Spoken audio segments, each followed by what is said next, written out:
Hello, everyone. Welcome to our little focus on series that we do. Today, I get to introduce somebody I've known for quite a while. I don't know her all that well, but I've known her probably close to, is it about 15 years? You've been in I the would say it's been 6 years that I've been in hypnosis, and I think I might have probably met you one of my first years at the Yeah, NGH. okay. Yeah. Yeah, because you were running around and you're very active and you're doing some things and Mhm. a person that should be followed and looked at what they're doing. Uh, I'll pick your brain on a few of those things as we get going. But my first question I always ask in this spotlight on is, what got you into hypnosis? Because it's not something that people go, I want to be when they're kids. Right. Yeah. Well, I'll just give you the short version of this. I went through a really low point in my life, and I basically ended up. I know you talk about like you help a lot of people with addiction and things like that. So my problem, I had been drinking too much in my life. I was really unhappy, and I solved that problem. And I basically wanted something more in my life. I had like this really, really low point, and I'm like, this job isn't cutting it, and these other things in my life are just, it is not working for me. You get to this place where you're supposed to be happy. The job, the car, the house, everything. I was a software engineer, had everything on paper, looked really good, but got to this really, really low point in my life. And I actually ended up in the hospital deciding, I still remember sitting there actually on the edge of the gurney, kind of swinging my legs. And I'm on the edge of the gurney. I'm like, what am I doing here? Like, this is ridiculous. And I needed a change in my life. And this is where I started doing like some seeking, some spiritual seeking, and I found hypnosis. And so I really consider that hypnosis changed my life. And so ever since I found hypnosis, I decided to do it professionally. I became a full-time hypnotist in less than a year. And I've been doing it ever since. And so I'm really grateful for hypnosis in my life. And I think that whole process of having like a really low point and real struggle and suffering has really helped me to help other people. And, I think we all go through some experiences in our life where you come out the other side stronger and better. And then it helps you to help people who are going through the same thing.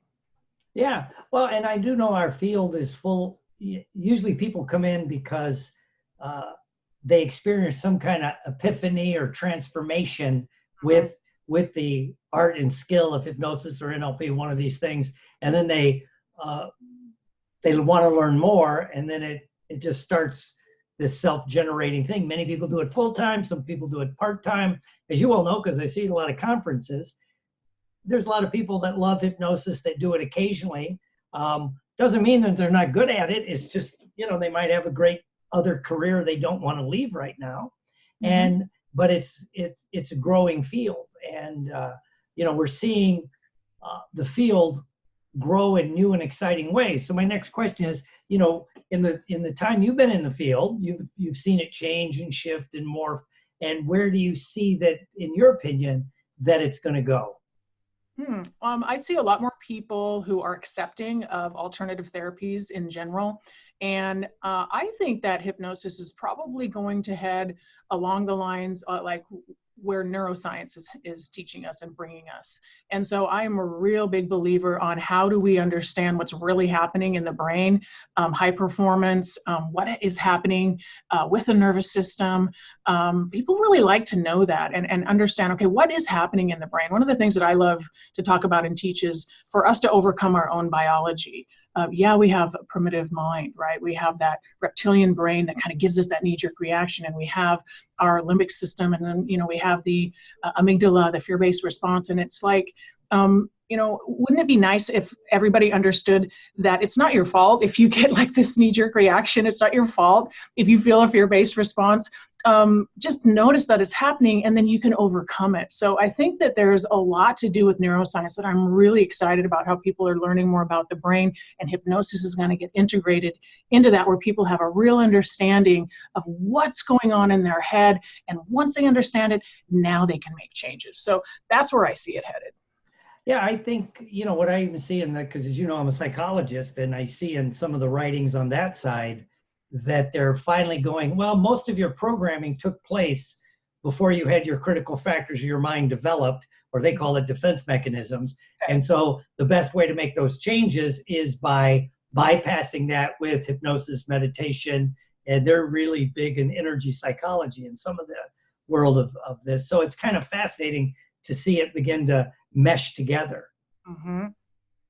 Yeah. And my other question I've been asking people is, because we're sitting here on Zoom, recording this to be used on Facebook and YouTube and the e-zine, and I'll send you, and everybody has it. But I also see, and this is also going on, and I can relate it to psychology, there's a big fight behind the scenes about using this kind of technology for therapy. You know, for yeah, and it's, you know, Indiana is surprisingly one of the first states, but Florida signed up that it looks like it's going that way, where there's a movement afoot in the psych world where it's going to break down the barriers to do cross-state psychology, right? Because, and I heard the past president of the APA say, this cat's out of the box. It's not going back in. You can't control it. And so, you know, I see it growing, and probably almost all of my clients, because I deal a lot with hypnotists and professionals in our field, are the people I end up working with, and a few actors and athletes. And I usually do almost exclusively Zoom. So how do you feel that going? And, you know, and I know you're incorporating it. Oh yeah, I would say over half my private hypnosis sessions are over Zoom. Some of that is because of my books, and people are, you know, they're finding me outside my normal area. And so the only way for me to work with them, feasibly work with them, is to do Zoom. I also do a lot of some of my mentorship group and the certification programs. We do a lot of things on Zoom as well. I think it's fantastic. One of my beliefs about why we do things, why do we make certain decisions and choices, even about food or drinking, you know, alcohol, cigarettes, some of these things, has to do with convenience. And, you know, so you've got that like instantaneous gratification type of a thing, and what is convenient for you. And so the more convenient that we can make hypnosis so that people don't have to, it doesn't have to be such a burden for them, then I think it's better. Now, that being said, we still want to have some, I think, guidelines in order to make this type of remote session really feasible. So when I work with somebody over Zoom, so one of the things that I do, I will always meet with my potential client for a consultation. I always do that over Zoom too. And this has really helped a lot, because I don't want to be spending time on a hypnosis call with somebody dealing with technical difficulties. Like, it's not, I don't feel like it's my position. I don't want to be their IT support person. And so that's how I solve that problem. So, you know, the way that I think about it is kind of like the pendulum is swinging back and forth, and it's kind of swinging over the, you know, let's do things remotely there. And so let's put some things in place to make sure that we're still giving our clients a really high quality service. And by having some structure in place, I think that we can make that happen pretty easily. Yeah, and like you say, it opens up the scope of the people you can work with, because, you know, and I know that one person that has a practice in the, a guy that has it in the Washington, D.C. area, but as someone that has it in the Atlanta area. And when you think about the traffic in those two areas, it can literally take you an hour and a half to get to your session for a 45-minute to an hour session, and then an hour and a half home. So shoot your whole day. So, right. You know, that's something that's growing. So of all the things in the world of hypnosis that you get to deal with, we all have certain things we love, you know, of course mine is addictions, because that's my big thing. And, you know, this technology didn't just save my life, gave me a life worth living. But then after that is probably the performing arts and sports. That's, you know, what I mainly stick to. Not that I don't do everything. When I had my big Suncoast Hypnosis Center, 60% of my business was weight loss, you know, because I'm lazy. It's like I was trained, pick the low-hanging fruit first, you know. And but we all have certain things that we love. So what are some of the things you really like to work with in in the world of hypnosis, and why? Okay, well, one of the first things I loved to help people with was weight loss. I can tell you it's weight loss, it's alcohol, and it's stress. And those are the three things that I personally had to fix for myself. So I've lost over 50 pounds.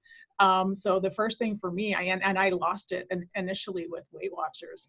And they do a great job, but when it stops working, when people get tired of counting points, that's why I wrote my first book, Reprogram Your Weight. And Reprogram Your Weight, my first book, is basically all client stories. So it's a really cool book because I have a lot of my grads and a lot of other hypnotists will read it and just tell stories from that book to even grow their own practice.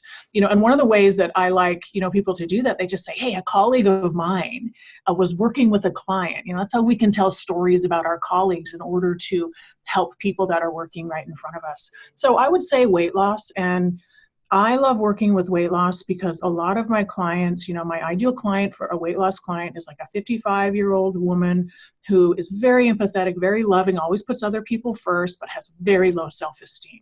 And I just love seeing like the light and the life come back in a client when they aren't so down on themselves anymore and they're losing weight and they're feeling better. And you can just kind of see the life come back in them and they're happy again and they're singing and they're dancing and they're doing all of those things. So you're really, giving somebody their life back. I love that. I do love helping people stop drinking. They come to me like all varying stages of the, I don't want to call it a disease. I don't know how you feel about that word, but, varying stages of where they're at along the pathway of that debilitation that comes with drinking too much, partially because I went through it myself and I know what it's like. I know how horrific and terrible it is. And so I love helping people with that problem and giving them their life back. I'm also really good at it because they can't really mess with me. They can't really, fool me, Part of the problem, of course, is that people complain about, at least with alcohol, is that, alcohol makes you a liar, right? They kind of lie about everything, how much they're drinking, where they're going, and all of those things. And, a lot of those folks are lying to themselves first. And so one of the things that I find, you can't really lie to me very well. I can catch that. And I hold that space for my clients and help them figure out why, how is the alcohol serving them and how can we flip that around for them? And the other thing is stress. I mean, if I had to just pick one, what I said earlier about neuroscience and like, what is the brain doing? Like, I'm fascinated by neuroscience and brain science and brain chemistry and how it is impacting our very daily lives. So kind of like everyday hypnosis, how does that come to bear on our clients when they're giving a speech, when they're too stressed out at work? So I love solving the problem when people are massively stressed and come to me. Of course, the presenting issue is, they're not sleeping or they aren't getting along with people in their life. They're so stressed that they can hardly communicate to me, that type of a thing. They might be shaking in the chair. So those are the three things that I really love helping people with. Oh, cool. And they coincide with things in your own personal life, like a lot of us, Yep. But the neuroscience behind the stress stuff is fascinating. Mm-hmm. That the human organism was not meant to live in the current environment we've created, Yep. which is 24/7 stress. Yep. And we're not taught, especially in the Western world, we're not taught how to relax. Not at all. We're not supposed to relax, right? So Americans, it seems to me, are running on sugar and caffeine in the morning and sugar and alcohol in the evening. And that's just how a lot of people are operating their life. They wake up, they have their coffee with some sugar in it, and that gets them going. At the end of the day, they come home and they're having that glass of wine or a beer, and then maybe they're having some sugar, and that's what's helping them sleep. And they're not sleeping well, so then they're waking up and having the sugar and the caffeine again, and that just cycle perpetuates with, I don't even know how many Americans live that cycle, but I would say it's a huge percentage. Oh yeah, I know somebody, they were really excited, and because they were going to do a stress management thing for a big company. And so they were like, they're all excited. And I'm like, well, let me know how it goes. I'm like, we'll see. I'm a cynic about all this stuff with big companies, right? And he gets there, and of course, nobody comes to his seminar inside the building, right? I mean, he got paid, but there was nobody there. And of course, he's brokenhearted. And I said, well, flip it around and talk about, you will increase these people's productivity. And he goes, but I don't want to do that seminar. I said, no, do the stress seminar. Just repackage it as doing that. So then he got all these people in, and he said it dawned on him at one of the breaks, it was like middle management, and that the guys and the girls in the back were talking, and they got into basically a pissing contest because this company had a use it or lose it vacation thing, and they were bragging how much vacation time they've lost, right? Like, well, I gave up a week, I gave up this, and I gave up that, right? And it suddenly dawned on him that that's why, you know, and then the one guy, he started talking about it, and one of the upper managers said, well, one of the problems with this company is if you took your 2 weeks off in a row and we figure out we don't need you, you're not coming back. Jeez. And then I go, I'll bet you this company, it will remain nameless, also constantly complains that there is no employee loyalty. Absolutely. Right? Of course. So these people can't take time off, or they're bragging about being too stressed. And you see that in other forums too, where people are talking, oh, I can't, I'm so busy, I'm so busy, I'm so busy, I'm so busy. And that just becomes kind of something that people are bragging about almost. Well, I know one guy in our profession who will remain nameless, but he was a lawyer for a big law firm. And he started realizing that you can't make it to partner until you've had 2 heart attacks in this place, right? So he does hypnosis in a small law practice, and he's like, and he's happy. Good for him. Yeah. But that's so interesting about that class though. So it's like how it was framed to them. Nobody wanted to show up to a class that was de-stressing, because that basically is not what people want to be at that company. They don't want to be de-stressed. They want to be productive. So reframing it was the actual was the perfect approach. Yeah. And we all know if you lower your cortisol levels, you will be more productive. That's just, every study keeps proving that. Even just, you know, Japan's getting it right with their little, you know, nap time in the afternoon and meditation pods. They're putting meditation pods in. They're going to 4-day work weeks. I saw that. I saw Microsoft. And it's 8-hour days. It's not 10-hour days. Okay. It's 4 8-hour days. But the research was pointing out that the average employee was like 10 to 20% more effective. They didn't get less done. But a lot of this gets into our Americans. More equals more. We need more. Yeah, more of everything. Yeah. So where do you want to, and I know now you're doing a lot of training. What got into you becoming a trainer for hypnosis?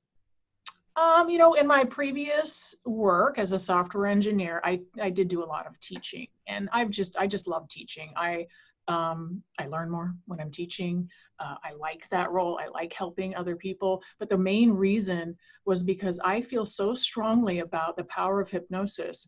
And I remember sitting there thinking, oh my gosh, I can only really help, you know, so many people a year, right? And at the time I was seeing, and I still am, my sessions are about an hour and a half each. And I'm seeing one person at a time. I don't have, you know, audio rooms or anything like that. I mean, now I have a center and I have 4 other hypnotists here. But at the time, I was thinking, oh my gosh, this works so well. And I projected out, but I really can only see, it was something like 160 people a year. Like I can only really serve 160 people a year through the whole process, and just estimating out how many sessions, that type of a thing. And I'm like, that's just not enough. If I really want to have the impact that I know hypnosis can make and serve as many people as I want, the only way for me to do that is to start teaching. And so I started teaching. I've trained over 100, I think we're at 140 now, people. And my goal is to train 1,000. And I assume that each hypnotist I train will see over 1,000 clients in their career. And if I have 1,000 hypnotists, now that's 1 million people helped with the power of hypnosis. So that's like my company's overall goal, is to help 1 million people with the power of hypnosis, which kind of, you know, it crosses this threshold where now we're starting to get into mainstream thinking, where people are, at least I hope, where people are kind of thinking, hey, maybe I should go to the hypnotist first before I go do something else, because I've had 2, 3, 4 people in my life who have used hypnosis now that has worked. So I'm going to start there. That's what I want. Oh, cool. And we'll also do this again at the end, but how do people get in touch with you? Because I know we talked earlier, and you do you know, 5 or 6 classes, hypnosis classes a year, because they're, you know, 8 to 10 days a class, you know, a class. So Yeah. how would people get in touch with you in beautiful Washington there? In Bellingham, yeah. So my website is cascadehypnosistraining.com is probably the best way. But I, love making personal connections with people. So feel free to friend me on Facebook, connect with me. I'm on Instagram and LinkedIn, but Facebook is right now my social platform of choice where I really like to connect with people and understand, what's going on with them. I get messages from hypnotists all over asking me questions. I love supporting people. And just really helping kind of lift up our profession. So that's probably the easiest way. Facebook friend me or connect with me at cascadehypnosistraining.com. Well, that leads to a good question, because I see that you're kind of beginning to master the Facebook marketing aspect. Or, I'm noticing you're popping up. How long? Tell us a little bit about what got you into that. You don't have to give us the secrets behind it, but I'll give you the secrets. I'm not doing it. That's the secret. Okay.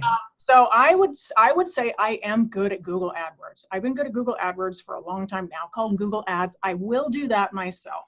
But I got to a place where, here's one of the things that I do. I calculate out how much my hourly rate is worth, right? And then I figure out, like, if I'm going to see this many clients, my hourly rate, and it's pretty high, let's say, okay, so it's like $300, $400 an hour is what, and so I'm seeing clients for, an hour and a half, easily getting around $500 a session for my clients at this point. And so my hourly rate is pretty high. And so if I can't make that up on my own, I'm going to hire it out. And somebody else is going to do a better job than me. So I have a Facebook team. And because AdWords, I could figure out. There were, you have your search campaigns we're talking about. You have your title and description, and there are limited characters. And so that was the box that you get put in Google was a little bit easier. Facebook, there are so many choices, and I got frustrated. So I did hire a team to help with Facebook. It's still a little bit frustrating. Facebook marketing is different than Google. Google search, people are searching for you right then and there. And so they're kind of highly qualified. Or Facebook is still interruptive marketing. You're kind of interrupting their feed. So you tend to get lower quality leads from Facebook. But I can tell you that there are some great teams out there that will help you build some high quality Facebook campaigns. And so that's my recommendation. I'm not going to do that one myself. Okay. Well, you bring up a good point, because one of the things when you first get started, you do everything yourself. Right. And funny, I had a boss when in sales one time when I was first after the service, I was sales, and I forget what it was I had to do on a Saturday, something with my car. And I said, yeah, I got to do that. And he goes, why don't you have it done? I said, well, and he goes, what you just said, he goes, son, this was back in the early 80s. He goes, I'm paying you $30 an hour. If you can get it done cheaper than your hourly rate, don't waste, and you don't like doing it. And that's the other thing. If you like doing it, working on your car, do it. Like you just said, you kind of like Google AdWords and playing with it. But also too, it's like, when you see people, and that's a good tip we can all take out there to all of our students, when you see these people grow their practice like you've done, like Jason Linnett's done, like Scott McFall's done. I'm trying to think of different people from different ways that they build it. But one of the things they all do, and you've done and I've done, is you get to the point where I can't do this. I don't want to learn how to do it. I'll get somebody to do this so I can do this. Right. And let go of that. Yeah. Yeah. And that for me is part of, because I used to work a lot, and I did have fun trying to figure things out. And I did do some of my own Facebook marketing at the beginning. Facebook marketing and ads, 5 years ago. Did they even have ads 5 years ago? Whenever they first started doing paid ads, I was there. And it was a little simpler. They didn't have so many options, and they didn't have as many, algorithms, like audiences and retargeting, and like so many different things. Like it's just overwhelming. So yeah, that's when I started giving it to somebody else, because I was not having fun with it. Plus, as soon as you figure it out, they change it. Oh my gosh, that's part of it, isn't it? It's part. I mean, the people that you hire, every team that I've hired, they're like, well, I'm in this group, this expert group where we talk about all the Facebook changes, and I'm in this expert group where we talk about all the Facebook changes. And it's like, I'm paying somebody to be an expert in this, and they're taking lots of time to remain being an expert in the field. So there is no way for me to do as good of a job at Facebook advertising as somebody else that I hire, in my opinion. I usually ask a lot of people one question. It's kind of weird, which is, what is one of your horror stories from the world of hypnosis? You know, I once had a lady. Oh, this was tough. She, I don't know if this is what you're talking about, but this is my philosophy. Like, when people have physiological reactions while you are working with them, that is from the unconscious mind, from the body's consciousness responding to whatever is being presented. And so sometimes clients will get dizzy, they will get a headache, they'll get certain symptoms in the middle of a hypnosis session. And I've always taken it to be, hey, we're close. Your body's trying to protect you from kind of going to that dangerous place, right? So anyway, I had a woman once who really did physically get ill in my office. Oh, okay. A couple times, and it was a challenging situation because I, wanted to make sure that she was doing well, I didn't want to like rush her out of my office. At the same time, I was a solo practitioner at the time, and I had a new client coming in. And so I had to really like use all of my brain power to help her get situated and feel better. And she ended up doing awesome. So, I mean, although it was a little uncomfortable and she felt terrible, and it's never fun when you're in a business office. This does not happen in the ladies' room, right? I mean, she's sitting in the hypnosis chair, grabbing the garbage can. So she felt terrible and I felt terrible. And now I'm trying to make sure that my next client, and so that was, I would definitely call that a horror story. It's only happened once. It worked out just fine. And so, yeah, I'm glad that only happened once. Mm-hmm. Cool. And, as you continue to grow and do this, I know you've written a few books. What are the books you missed in the weight loss book? I know you've written a couple others. Yeah, so let's see. I've got them right here. My first one was Reprogram Your Weight, and that's the one I talked about earlier. This is a inspirational message full of client stories. So a lot of hypnotists like to read this book and just kind of tell the stories from this book.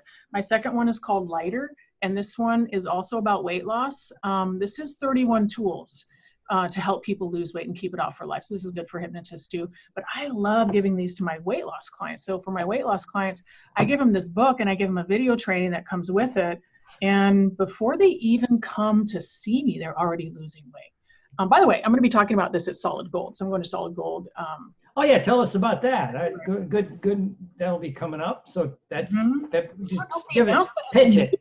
Well, maybe I'm letting the cat out of the bag here a little early, but oh, it's on their website. I saw it. Okay, I didn't know that it had been announced already. So my talk is, I don't remember the exact phrase, but it's something like grow your practice by helping people lose weight with hypnosis. And that's exactly what I did. I started almost exclusively seeing weight loss clients. That was not by design. It was just because it worked so well. And my practice just took off. I was seeing, like a ton of clients, and they were out like 3 months, which is part of the reason why I wrote the book, because I didn't like clients coming in and then me saying, oh yeah, yes, this system works really well and I'd love to help you, but my next availability is in 3 months. So that's partially why I wrote the book, because then I could get all of everything that I'm doing in written down and start handing to people. Then I created a recording, and from that, it kind of shifted my business in very positive ways. My third one is called Can You Be a Hypnotist? The print book comes out this week. And this is all about for people who are considering coming into our profession and helping them figure out if this is something they want to do professionally or not. Oh, okay. Cool. Mm-hmm. And so when is Solid Gold? Solid Gold is February, I think it's February 22nd and 23rd. It's a Saturday and Sunday in February. Let me see. It's in beautiful Las Vegas, Nevada. I know. I love going to Las Vegas in the winter because, I mean, you're in Florida, right? Yeah. It's hot today. It's hot. Yeah. Is it nice? Like, is it kind of nicey there all year round? I mean, to some degree. I've been here 21 years, never seen frost. Okay. Yeah. So it's cold. February is the coldest and darkest month. You know, I don't care what they say about December or January. February is the worst, in my opinion, because it's not Christmas anymore, right? It's not the new year anymore. And now you're like really deep into the winter. And it's dark and it's cold. So it's awesome to get to Las Vegas. It's the 22nd and 23rd of February next year. Yeah. And they can get info for that at the ngh.net, because I know they're starting to talk about it. I saw it in there. I got their journal of hypnotism the other day. And you've been in that for a while now, right? Mm-hmm. You've been a columnist in the Journal of Hypnotism.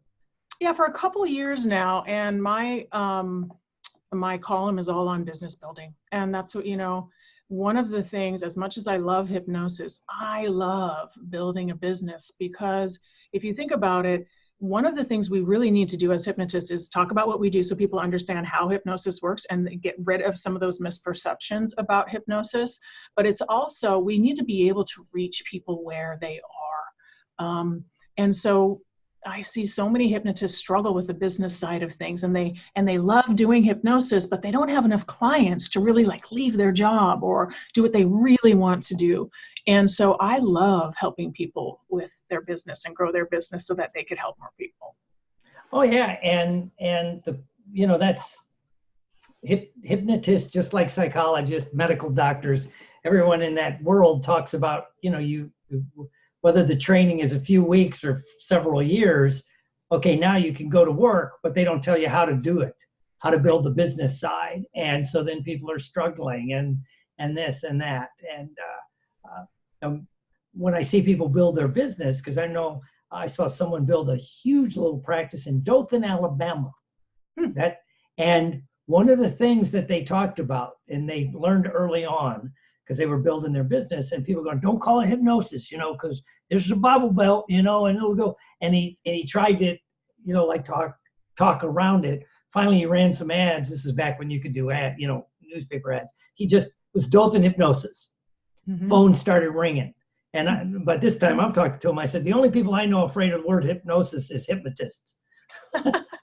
Yep. You know, they'll call it anything but. And the public's fascinated with it. Absolutely fascinated with it. You know, just the other night on TV, well, I don't know when it was on because it was recorded. I watched it when I got back from Lebanon. But on a NCIS episode, it had a hypnotist in it. And it was very positive. It did, you know, if you really watched it, even my wife, and she just works the business side of it, but she's a trained hypnotist. She's really into past lives and stuff, right? But even she goes, well, the guy playing the hypnotist was very good, and what he, you know, presented it well. Good. So times are changing. Yeah. So where do you want to take your world into the future? You said you want to help 1 million people. Mm-hmm. Yep. Yeah. So I want to help.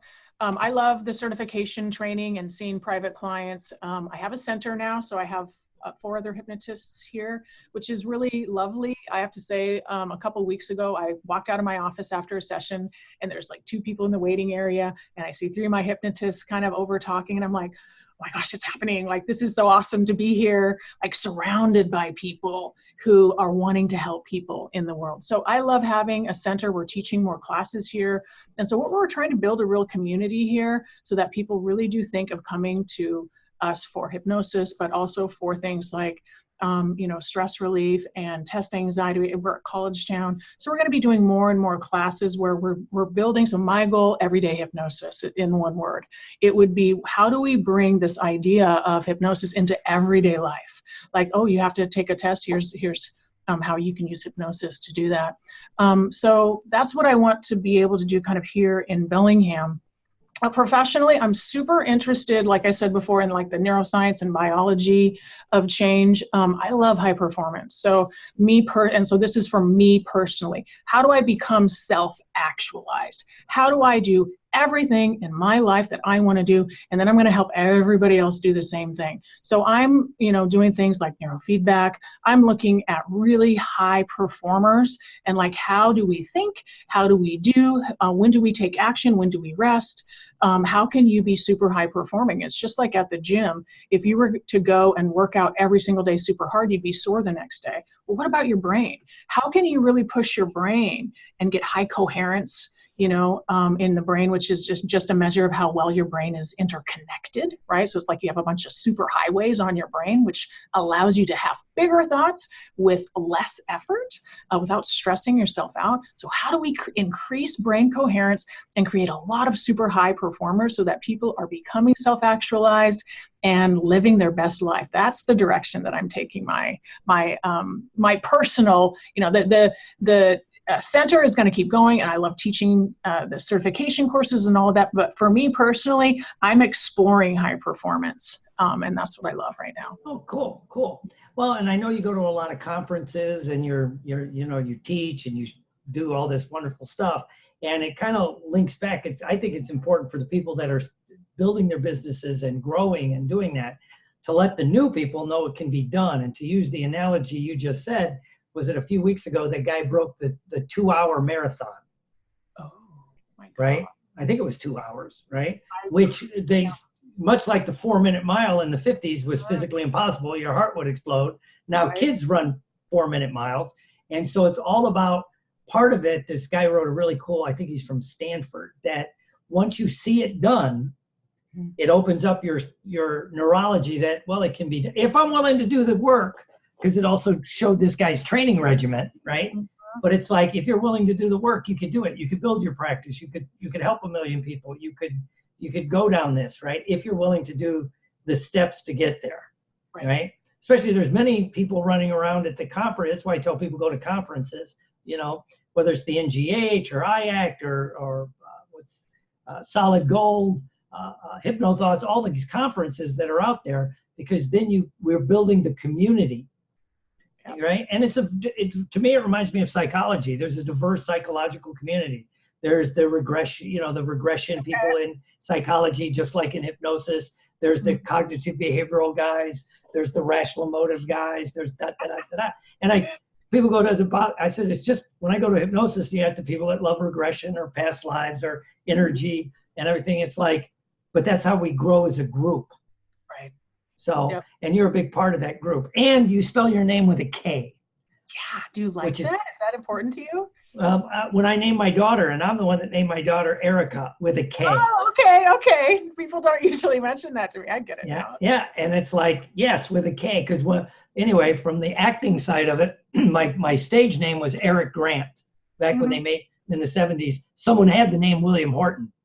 Oh, and you can't get your Screen Actors Guild card if someone else has that name, even if it's your birth name. It has nothing to do with that. It's, and so I had the name Eric Grant, E-R-I-K. Cool. Well, So, one thing, go ahead. I just wanted to mention one thing, that I see a lot of people doing, because you mentioned, all the things to grow your practice. One of the things that I think is important for new hypnotists to understand is sometimes doing all the things to grow your practice is the mistake.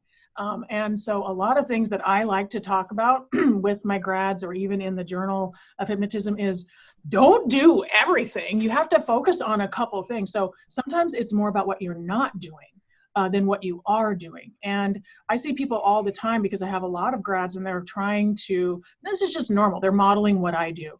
And if I catch them kind of just try, and that's fine at first, just model what you know, and it's kind of like when you're learning something, you're just going to copy, like, okay, now I'm getting an understanding of how this works, that type of a thing. But after a while, it's okay to have a completely different practice and do your own thing. So for everybody out there, you don't have to do all the things. If you do all the things, it's like, put 10% effort into 10 different things to grow your practice. All of them will likely fail because you have 10% effort into each one. So do less and get more done. Well, yeah, work less, make more. But you mentioned something about mentors and having mentors or coaches. In my other big thing with the martial arts, one of my teachers always said, if you ever run into a master that doesn't have a master, run away. If they don't have coaches and people, and one of the best things I've heard and what I used to coach people is what are you good at? First of all, if you're a good public speaker and you like speaking, yes, then maybe go speak at the Rotaries and this and that. If you hate it, don't do it. Skip that spot. Don't, just because they said do it, that could be the, what are you good at? It doesn't have to be your thing. You get to craft your own thing that you really like to do. Yeah, so whatever you're good at, focus on that. Exactly. Yeah, and get some outside eyes looking at it, and because it's sometimes that fresh perspective.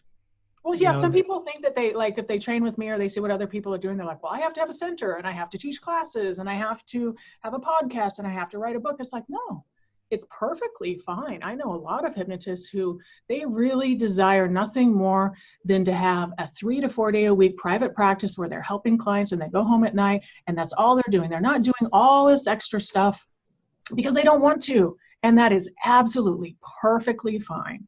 So I really don't, want people to think they have to do what they're seeing other people do to be successful. Yeah. And just figure out what you want to do. And because sometimes we get the grass is always greener syndrome.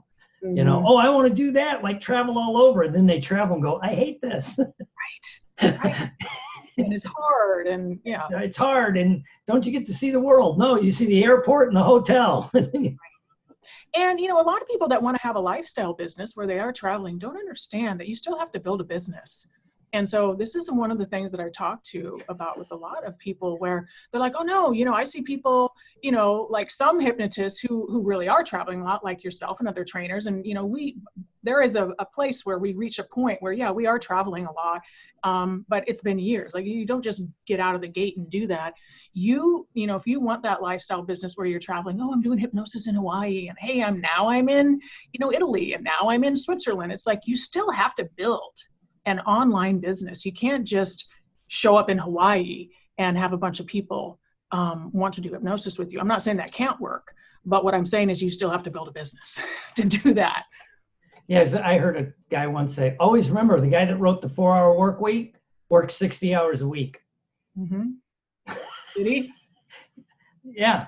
I don't know if Tim Ferriss actually worked 60 hours a week. Well, not say, but for years he did, and now, he can afford the $1 million business consultants to build his Facebook business and this and that. So yeah, but people want to, and I know, close with this is, like you say, people come in and then they want to be up here.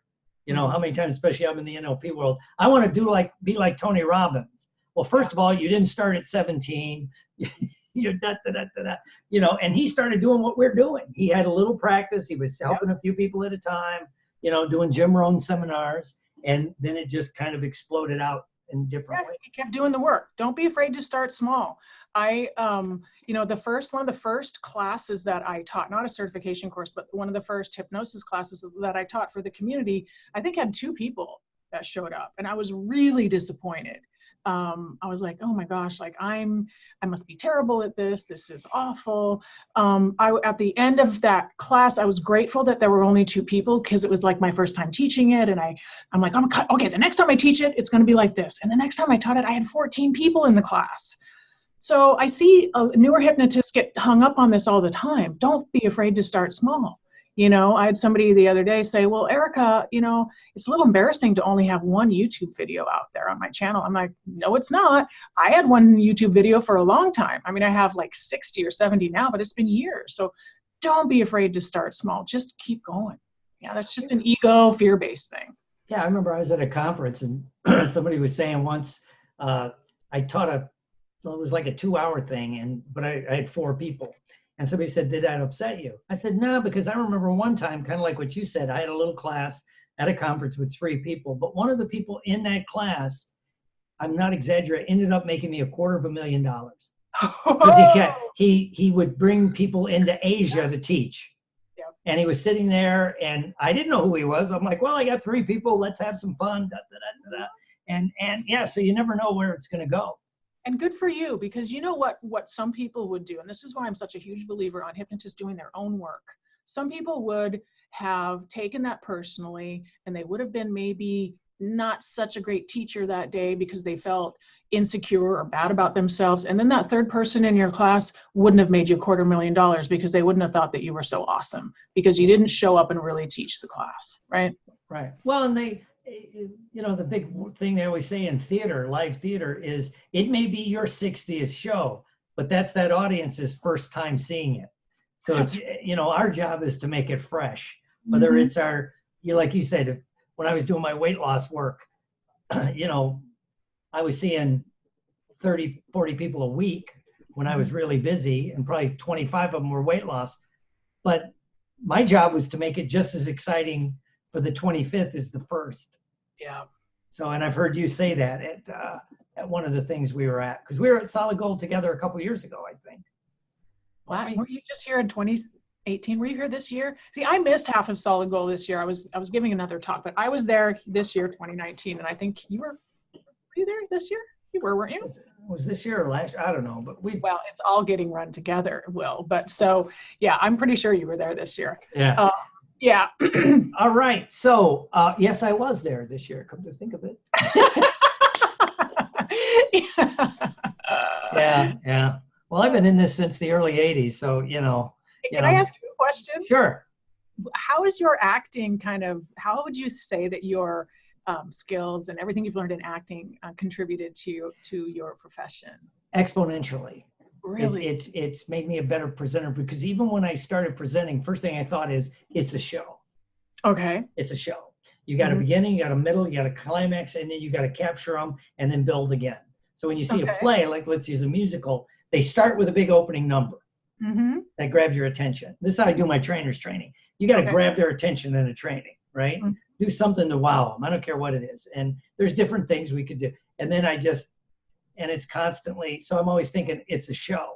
And not in a bad way, but because again, the brain works, right? Well, yeah, and activate people and get them excited and when I was talking about this once with somebody, and they're like, well, and they started to downplay it. I go, well, I know who else thinks this way. A man named Tony Robbins. He gets 12,000 people in a stadium.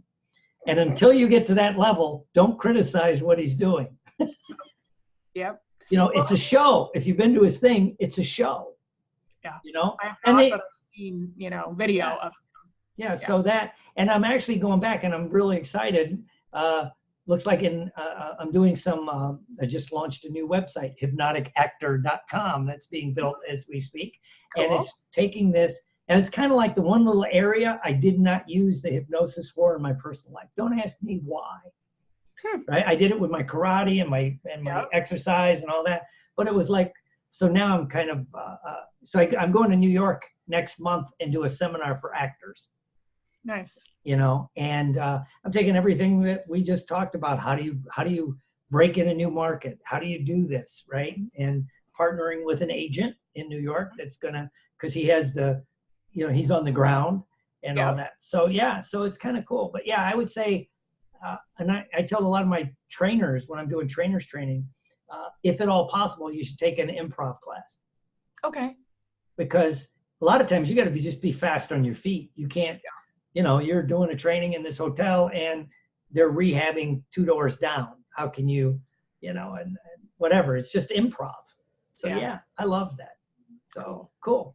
So how do people get in touch with you again, Miss Erika, to get your books, get your seminars, to get on your mailing list? Well, this has been so fun talking with you, Will. I think I could talk with you all day. You can find me at CascadeHypnosisTraining.com. You can find me online on Facebook, Instagram, LinkedIn, Erika Flint. You can also find me at ErikaFlint.com. It has links to all my books and all of those things.